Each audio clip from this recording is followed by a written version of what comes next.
बर' माहारियारि फरायसा आफादा जे 6टा जनजाति बिथांमोननो जि एसटि डिमान्ड बे डिमान्डनि सायावहाय जि क्लेरिफिकेशन बिदों बेनि क्लेरिफिकेशनाव बनसुनि स्टेन्डआ क्लियार आरो जाय समावहाय कुनु बर' आफादफ्रा बिनि सायाव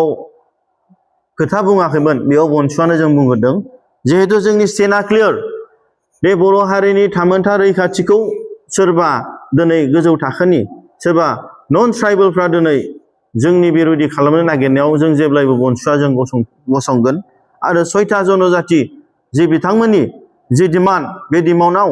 बर' माहारियारि फरायसा आफादा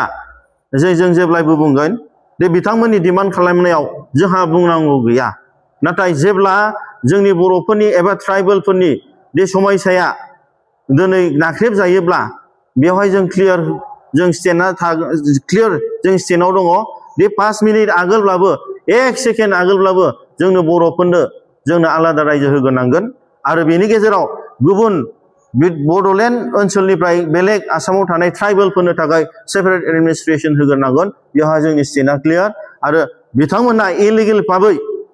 आयेननि बिरोधि भाबै दे जोंना रेजिस्टार जेनेरेल अफ इन्डियानिफ्राय जि बिथांमोना फ्राय मोनबा क्राइटेरियाखौ जोंनि फुलफिल खालामनो हायैयावबो पलिटिकेलि बिथांमोना डिमान्ड खालामनायाव जे जोङो पार्लियामेन्ट एबा माबा मोनसे जि पलिसि लाबाय थादों बे पलिसि लानायाव जों गोख्रों भाबै जों स्टेन्ड जागोन कुनु इललिगेलि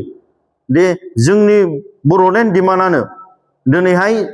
कनस्टिटिउसनेलि मोनसे प्रभिजनेलि जों मोननांगौखा बे बड'लेण्ड डिमान्डखौनो बिथांमोना दिनै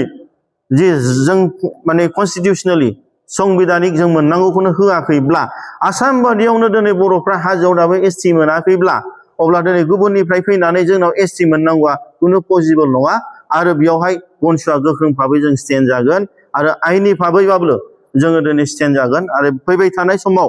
जों बनसुआबो बेनि सायाव जों स्टेन्ड गोख्रों भाबै जों गसंगोन।